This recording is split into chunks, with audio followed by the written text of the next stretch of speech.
Hello बच्चों, कैसे हैं आप? विद्यालय शिक्षा विभाग हरियाणा के आज के एजुसेट टेलीकास्ट में हम पढ़ेंगे कक्षा 5 का पाठ 8 बीज से बीज तक। बच्चों, यह पाठ बड़ा ही मनोरंजक और शिक्षाप्रद है। तो आइए खेल खेल में एक कहानी के रूप में सीखते हैं अपने आज के इस पाठ को। अरे रामू, ये तुम क्या पढ़ रहे हो और क्या ढूंढने की कोशिश कर रहे हो? क्या बताऊं श्याम, मैं बीज के बारे में जानना चाहता हूँ।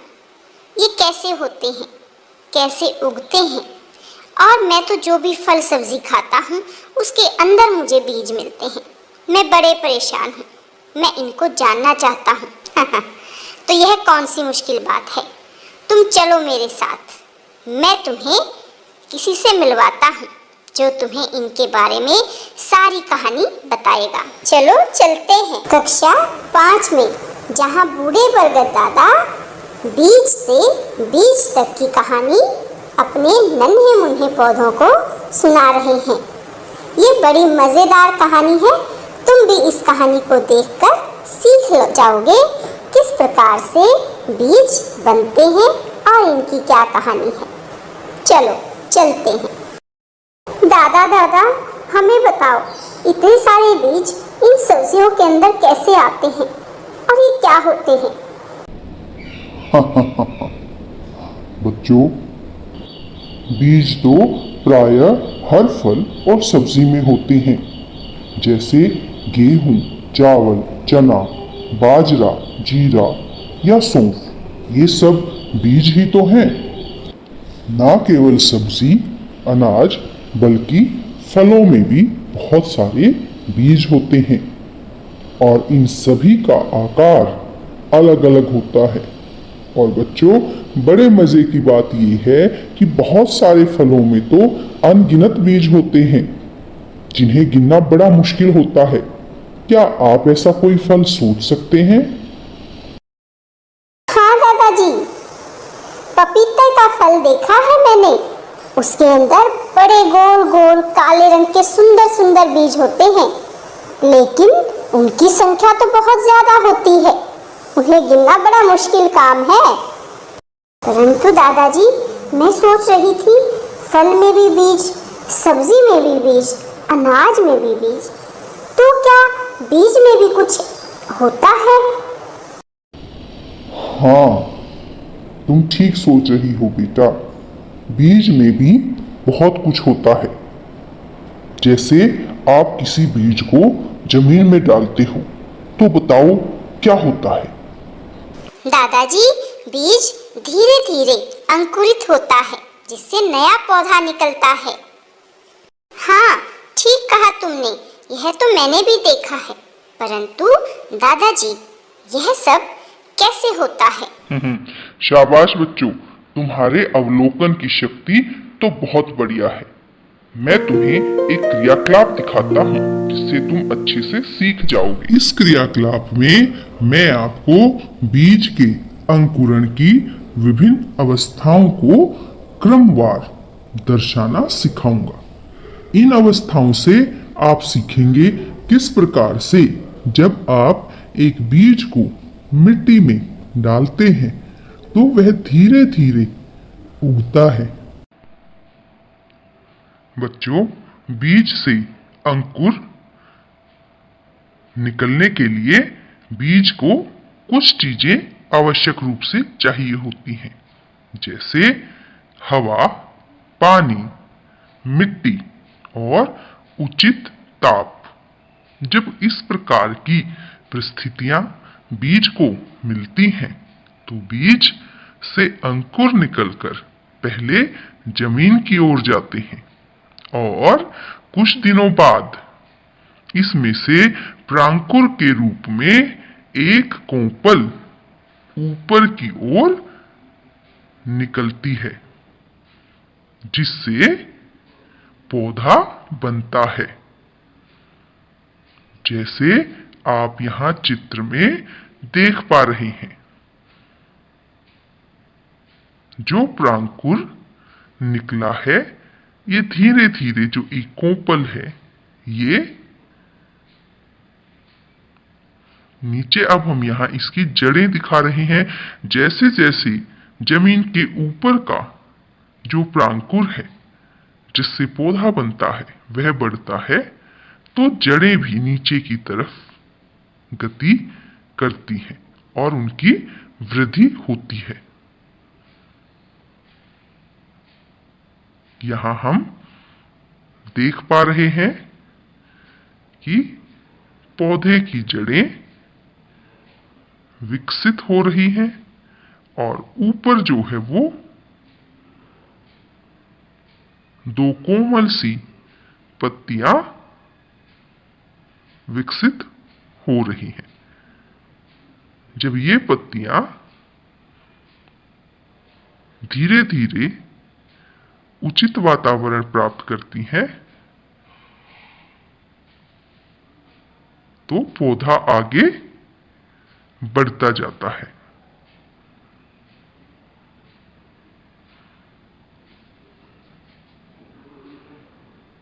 ये सारी बीज के अंकुरण की विभिन्न अवस्थाएं हैं और ये इनका क्रम भी है।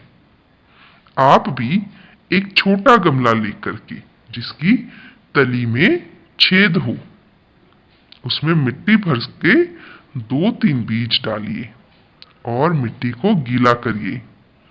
बीज के उगने की प्रक्रिया का आप अवलोकन कीजिए।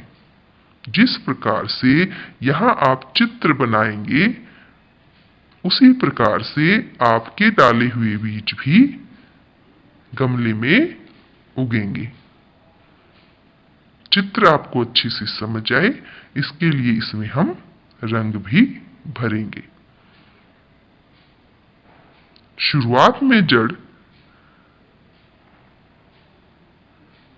जो है मिट्टी में है, इसीलिए इसको दर्शाने के लिए हम ब्राउन कलर का उपयोग करेंगे। मिट्टी के बाहर जो बीज उगा है उसको हम हरे रंग से दर्शाएंगे।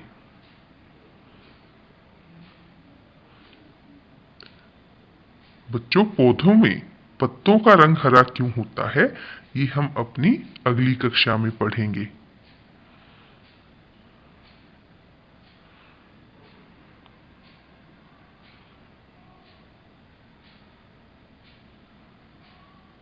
और आप अपने दोस्तों के साथ भी ये क्रिया कर सकते हैं।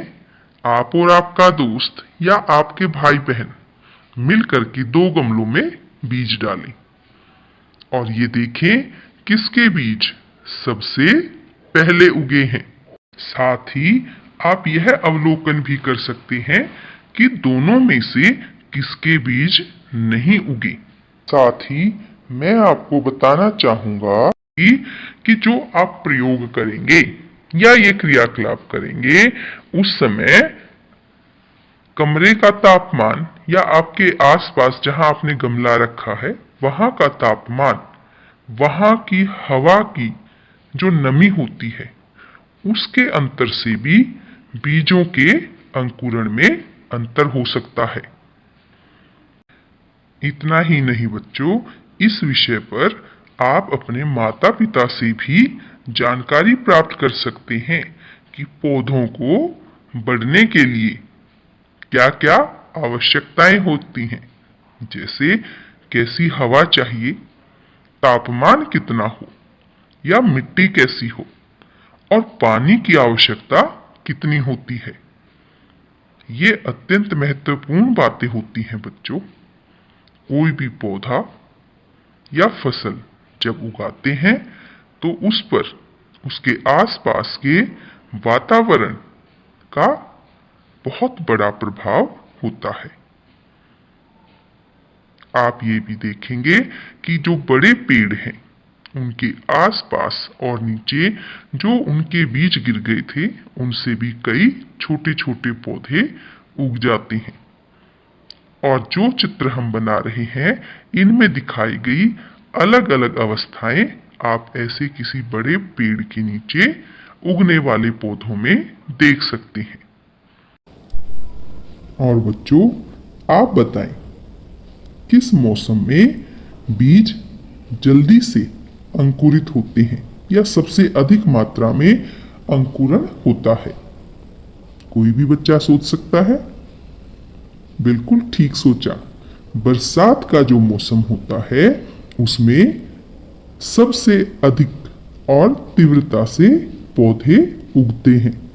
इस मौसम में आप अपने आसपास फैली हुई हरियाली से ही अंदाजा लगा सकते हैं कि ये मौसम पौधों के और बीजों के उगने के लिए सबसे उपयोगी है। ये अपना चित्र बना बीज के अंकुरण की विभिन्न अवस्थाएं। और अंकुरण तो हम अपने घर पर जो चाट बनाते हैं, मूंग की जो दाल है, वहां पर भी हम इस अंकुरण को आसानी से देख सकते हैं। तो ये अपना क्रियाकलाप रहा बच्चों, जिसमें हमने बीज को अंकुरित होते हुए विभिन्न अवस्थाओं में चित्रित किया।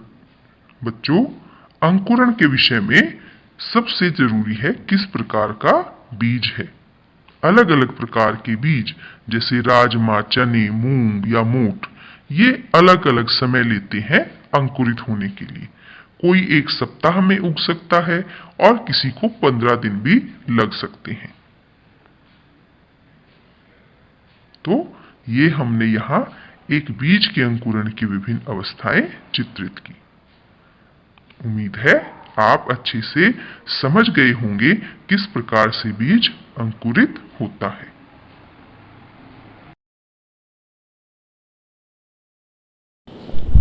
यही नहीं बच्चों, मैं तुम्हें रामू की बाड़ी में भी लेके चलता हूँ।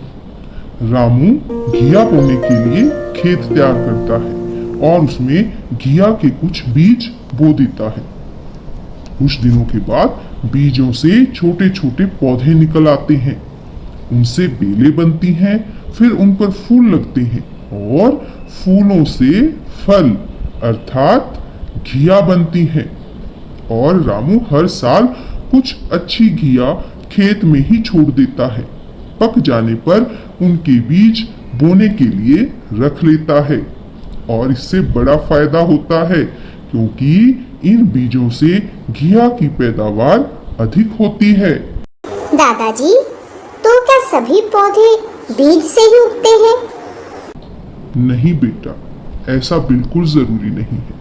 बहुत सारे ऐसे पौधे होते हैं जो बिना बीज के उग जाते हैं। आपने केले का अपना साथी जरूर देखा होगा जिस पर केले लगते हैं, लेकिन केले में बीज नहीं होते। लेकिन दादाजी, यदि केले में बीज नहीं होते फिर ये कैसे उगता है? बच्चों, इसके तने से ही नया पौधा उगता है। इसका तना जमीन में होता है। अच्छा, तो क्या कुछ और पौधे भी होते हैं दादाजी जो बिना बीज के उगते हैं? हाँ, ऐसे बहुत से और पौधे होते हैं जैसे गन्ना, गुलाब, गुड़हल। ये बिना बीज के ही उगाए जाते हैं।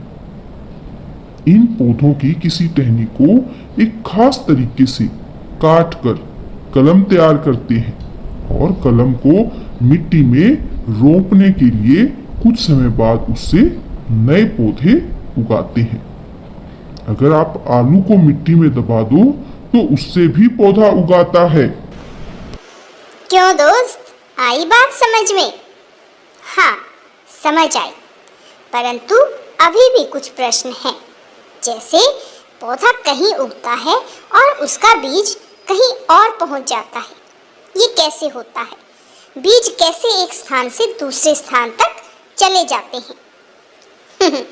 इसकी तुम बिल्कुल चिंता मत करो। इसके लिए हम बरगद दादा की आगे की कहानी सुनते हैं। बच्चों, बीज बड़े कमाल के होते हैं। इनके कारण पौधे एक स्थान से दूसरे स्थान तक पहुंच जाते हैं। अच्छा दादाजी, ये कैसे होता है? आओ बताता हूं। ये आख के बीज हैं।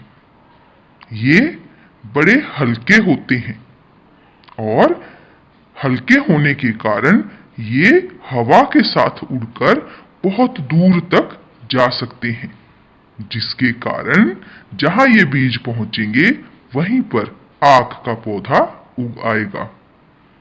और अब ये देखो, ये जैंथियम का बीज है। जैंथियम के बीज पर कांटे से होते हैं और ये कांटे जानवरों के शरीर से चिपक जाते हैं और जहां जहां जानवर जाएगा वहां अलग अलग स्थानों पर ये गिरकर नए जैंथियम के पौधे को जन्म देते हैं। है ना बड़ी मजेदार बात कि पौधा चल नहीं सकता, लेकिन बीज के कारण अपने एक स्थान से दूसरे स्थान तक जाकर नए पौधे की उत्पत्ति कर सकता है, केवल बीज की सहायता से। और ये देखो, ये है सिरस की फलियां। सिरस की फलियां पक जाती हैं और पकने पर सूख जाती हैं। सूखने के बाद ये वहीं आसपास बिखर जाती हैं, जिससे दूसरे पौधे उग जाते हैं और इसी प्रकार धीरे धीरे अनेकों पौधे ज्यादा स्थान पर उग जाते हैं। और अब मैं आपको दानेदार जो बीज होते हैं उनको दिखाता हूं। जैसे गेहूं के दाने। गेहूं के दानों को पक्षी अपनी चोंच में दबाकर उड़ जाते हैं। कुछ को खा लेते हैं और कुछ यदि कहीं गिर जाते हैं तो वहां पर नए पौधे उग आते हैं। तो देखा बच्चों, किस प्रकार से बीज पौधे को एक स्थान से दूसरे स्थान तक ले जाते हैं। परंतु अब मैं आपसे एक प्रश्न पूछता हूं कि बीज किसकी सहायता से एक स्थान से दूसरे स्थान पर जाएंगे। बिल्कुल सही, बीज एक स्थान से दूसरे स्थान पर पशु पक्षियों, मनुष्य, वायु और पानी की सहायता से जाते हैं। बच्चों, क्या आप जानते हो इस प्रक्रिया को क्या कहते हैं? मैं बताता हूं। पशु पक्षियों, मनुष्य, वायु और पानी द्वारा बीजों का एक स्थान से दूसरे स्थान तक जाना परकीर्णन कहलाता है। इसके विषय में हम आने वाली कक्षाओं में पढ़ेंगे। साथ ही बच्चों, दूर देश से पौधे हम अपने साथ भी ला सकते हैं। जैसे किसी दूसरे स्थान से हम फल, सब्जियां या अनाज खरीदते हैं और उन्हें अपने घर तक लाते हैं, और जब उनकी गुठली या बीज को उस स्थान पर फेंकते हैं तो एक अनजाने में ही हम एक पौधे को एक स्थान से दूसरे स्थान पर ला देते हैं। और अब मैं आपको एक ऐसी शख्सियत के बारे में बताना चाहता हूं जो हरित क्रांति के जनक हैं। आनुवांशिकी वैज्ञानिक MS स्वामीनाथन। इनका जन्म 7 अगस्त 1925 को तमिलनाडु के कुंभकोणम में हुआ। और बच्चों, उन्होंने 1960 के दशक में मैक्सिको, जो कि अमेरिका में है, के गेहूं के बीजों को गेहूं की घरेलू किस्मों के साथ मिश्रित करके उच्च उत्पादकता वाले गेहूं के बीज विकसित किए। बच्चों, इन बीजों से देश में पहली बार गेहूं की बम्पर पैदावार हुई और ये स्वामीनाथन जी के अथक प्रयासों की वजह से ही देश में हरित क्रांति आई और इसीलिए उन्हें हरित क्रांति का जनक माना जाता है। और बच्चों, इस हरित क्रांति के बाद ही भारत अनाज के मामले में आत्मनिर्भर हो गया। परंतु बच्चों, कभी कभी जो हमारे उपयोगी बीज होते हैं उनके साथ कुछ ऐसे बीज भी आ जाते हैं जो खरपतवार के रूप में होते हैं और वो हमारे स्वास्थ्य के लिए भी हानिकारक होते हैं। जैसे 1960 के दशक में गेहूं की पैदावार बढ़ाने के लिए मैक्सिको से जो गेहूं की उन्नत किस्म भारत में लाई गई, उसके साथ गाजर घास के बीज भी आ गई और आज यह घास आप हर तरफ खरपतवार के रूप में फैली हुई देख सकते हैं।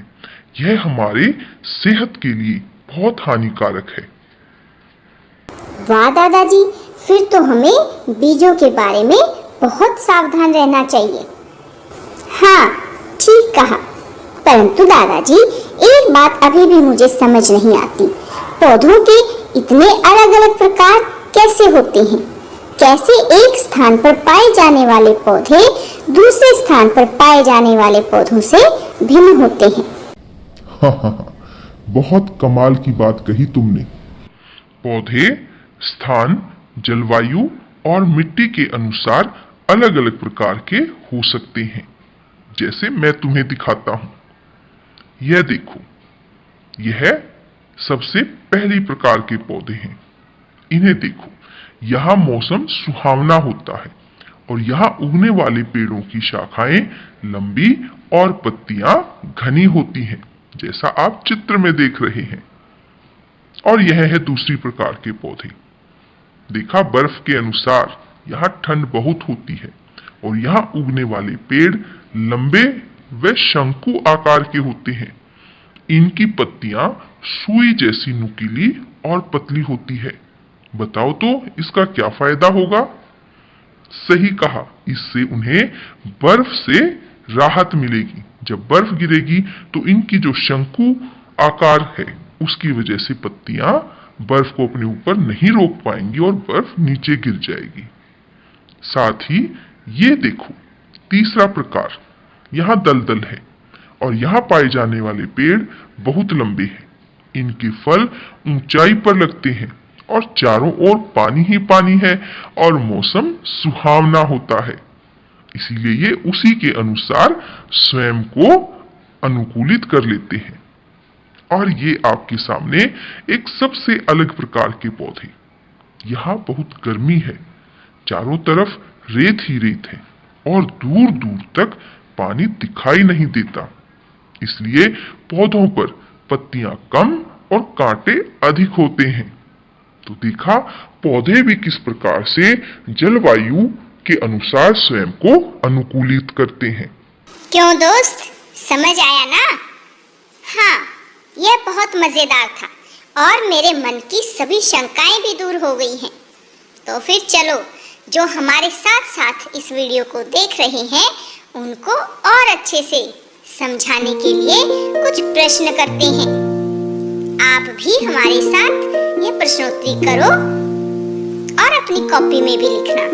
और आपका पहला प्रश्न है, निम्न में से किस किस में बीज पाए जाते हैं? और आपके विकल्प हैं भिंडी, तोरी, अनार या उपरोक्त सभी। और आपका जवाब एकदम सही है, विकल्प घ। और प्रश्न 2 है दोस्तों, निम्न में से बिना बीज के पौधे चुनिए। आपके विकल्प हैं केला, सेब, चीकू या संतरा। और आपका जवाब है विकल्प क यानी केला। और दोस्तों प्रश्न 3 है, वायु, जल और मनुष्य बीज के लिए कैसे उपयोगी होते हैं? और इसके विकल्प हैं बिजाई में, धुलाई में, कटाई में या फिर प्रकीर्णन में। और इसका जवाब है विकल्प घ यानी प्रकीर्णन में। और दोस्तों प्रश्न 4 है, लंबे व शंकु आकार के पेड़ कैसे वातावरण में पाए जाते हैं? और आपके विकल्प हैं गर्म वातावरण में, बहुत ठंडे वातावरण में, समुद्र किनारे या सुहावने मौसम में। और आपका जवाब है विकल्प ख यानी बहुत ठंडे वातावरण में। आप बहुत अच्छे से जवाब दे रहे हो दोस्तों। प्रश्न 5 देखते हैं, हवा के द्वारा उड़कर बिखरने वाला बीज कौन सा होता है? और आपके विकल्प हैं आम का, आक का, संतरे का या फिर गन्ने का। और आपका जवाब है शाबाश, विकल्प ख यानी आक का बीज हवा से उड़कर बिखर जाता है। तो प्यारे बच्चों, ये हमने पढ़ा पाठ 8 बीज से बीज तक। उम्मीद है आपको अच्छे से समझ आया होगा। दिए गए प्रश्नों को आप अपनी कॉपी में लिखें। फिर मिलेंगे। धन्यवाद।